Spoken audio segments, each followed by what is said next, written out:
sebenarnya saya ini bukan hanya didukung dari pendidikan, dari keturunan keluarga petani. Tuh, dari keturunan keluarga petani. Sekolah, hobinya juga dengan pertanian. Pendidikan pertanian, usahanya di pertanian, bekerjanya pun juga di pertanian. Jadi realistis. Ada orang tuanya, mak bapaknya petani, anaknya lahir, besar, dikuliahkan, disekolahkan, emak dan bapaknya mengatakan janganlah jadi petani. Ini kan kacau nih. Pemikiran yang memang saya rasa itu arah jalannya mungkin ya, pandangan hidupnya kali agak berbeda. Padahal kalau emak bapaknya petani, kayak saya, emak bapak saya petani, saya hobi di pertanian, disiplin ilmu. Macam mana pertanian yang dari keturunan ini lebih bagus, didukung ilmu, didukung relasi, jaringan, makin meningkat, kan begitu. Karena saya dulu tuh untuk memulai itu melakukan apa yang ada di sekitar kita dulu. Saya dulu untuk memulai hanya memiliki gunting dan pisau saja. Gunting dan pisau. Gunting untuk memotong mangkas, pisau untuk nyambung. Itu aja. Setelah itu kita jalan.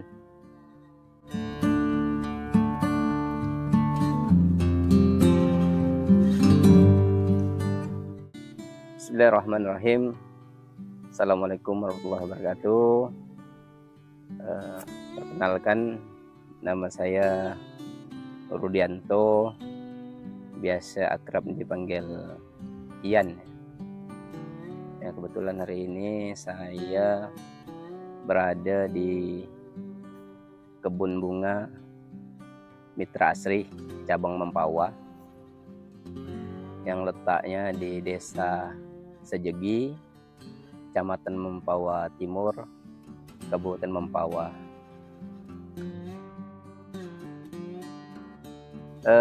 Berdirinya kebun ini sejak tahun 2006-2007. Ya. Kebun ini dibangun menjadi kebun produksi tanaman hias dan tanaman buah. Nah, selain di sini kebun Mempawah ini ada pasar dan juga yang di Pontianak. Pasar di Pontianak. Di sana ada yang di Jalan Kota Baru dekat lampu merah, Simpang 4 lampu merah Kota Baru. Itu pusatnya. Selain itu juga ada kebun produksi yang di Jalan Karya Baru. Sebelum-sebelumnya memang udah ada. Udah mulai. Dari zaman sekolah memang udah kita mulai. Yang udah saya lakukan. Pada waktu itu kan saya kebetulan sekolahnya dulu SMK Pertanian kan. Nah, sebenarnya saya ini bukan hanya didukung dari pendidikan, dari keturunan keluarga petani. Tuh, dari keturunan keluarga petani. Sekolah, hobinya juga dengan pertanian. Pendidikan pertanian, usahanya di pertanian, bekerjanya pun juga di pertanian.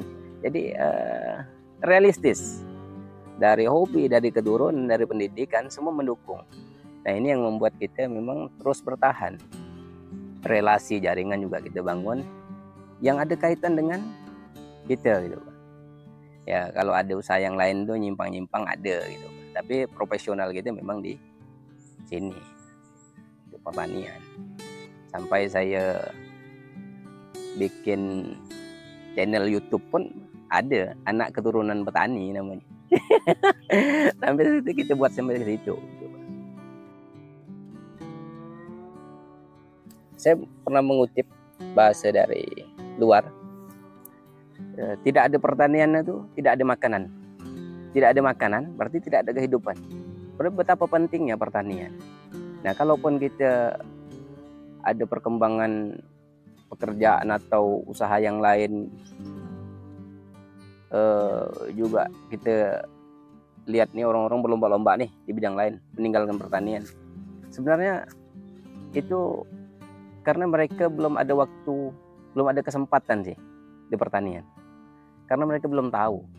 Nah, kalau mereka tahu pertanian ini betul-betul menjanjikan, saya rasa banyak nih yang berbondong-bondong, yang sama-sama bergerak itu di pertanian.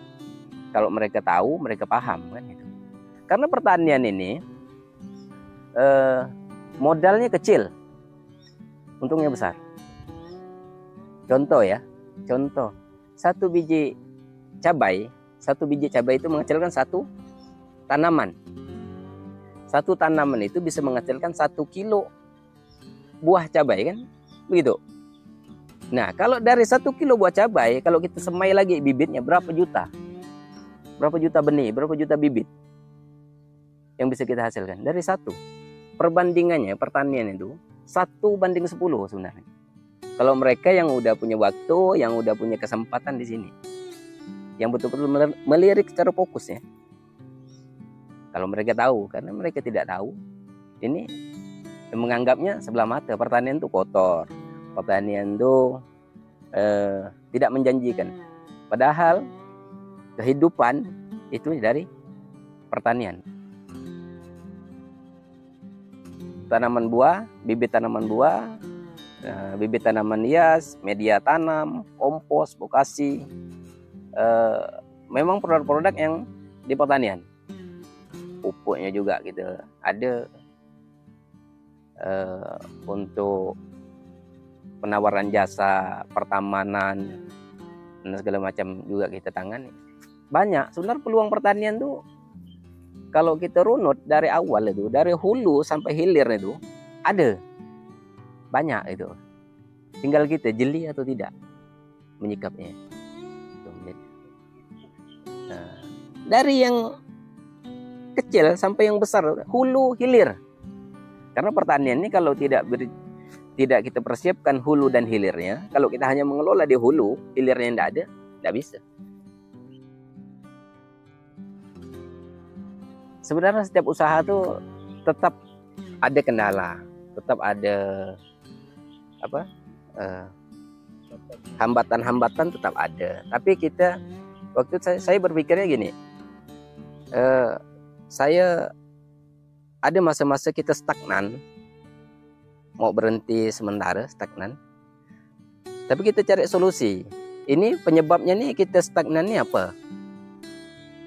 Kalau memang produk kita memang kurang bagus, kita kemarin tingkatkan produknya. Kalau jumlahnya tidak sesuai dengan permintaan konsumen, kita naikkan jumlahnya. Kita bangun jaringan, kita bangun relasi. Tuh. Nggak hanya kita terpaku pasrah lillahi ta'ala dengan apa adanya, enggak. Tapi kita terus berinovasi. Kalau kita tidak berinovasi, sampai hari ini tidak bertahan. Kan begitu. Nah, saya bilang tadi, pertanian itu kan banyak yang bisa kita garap. Kalau bibit yang tidak laku, bibit tanaman buah ke tanaman hias. Kalau tanaman hias ada kita pertamanan, perawatan taman. Kalau tidak sampai situ, pupuk kandang, kita produksi bokasi, kita produksi media tanam, kita produksi kompos. Banyak turunan-turunan, rentet-rentet. Nah, ini yang membuat kita bertahan. Jaringan kita bangun, relasi kita bangun, sampai kemana-mana. Tidak hanya di bawah, di mana-mana kan. Makanya kalau kita profesional, kalau disiplin ilmu kita ke situ, pertanian itu mudah. Yang susah ini kalau kita rukun terjun nih. Tiba-tiba mau usaha di pertanian. Disiplin ilmunya ndak ada, hobinya ndak ada. Nah, kalau saya itu memang udah garis keturunannya udah ada. Kan itu, udah pakai garis keturunan. Biar lebih profesional lah. Kan begitu. Kalau kita mengacu di luar itu, kalau saya melihat di luar ya, petani, peternak di luar memang berketurunan. Kalau di Indonesia ini langka, barang langka yang namanya berketurunan langka. Kecuali tahta politik lah kali ya berketurunan. Itu. Tapi kalau pertanian itu memang jarang. Ada orang tuanya, mak bapaknya petani, anaknya lahir, besar, dikuliahkan, disekolahkan, emak dan bapaknya mengatakan janganlah jadi petani. Ini kan kacau nih. Pemikiran yang memang saya rasa itu arah jalannya mungkin ya, pandangan hidupnya kali agak berbeda. Padahal kalau emak bapaknya petani, kayak saya, emak bapak saya petani. Saya hobi di pertanian, disiplin ilmu. Macam mana pertanian yang dari keturunan ini lebih bagus, didukung ilmu, didukung relasi, jaringan, makin meningkat, kan begitu. Saya merasa lebih bermanfaat lah ya. Saya merasa lebih bermanfaat terhadap bumi ini, terhadap bumi, karena orang yang beli produk dengan kita, contoh tanaman, bibit tanaman buah, mereka beli bibit, berhasil menghasilkan buah, mereka nikmati, itu udah menjadi kepuasan buat kita. Itu yang paling penting. Saya berprinsip itu, kalau berusaha itu bukan profit, bukan hanya profit yang harus kita capai, tapi benefit, manfaat dulu. Benefit dulu baru profit. Karena sesuatu yang bermanfaat udah pasti untung. Kalau sesuatu yang untung belum tentu bermanfaat. Ya, di pertanian ini tentunya bermanfaat.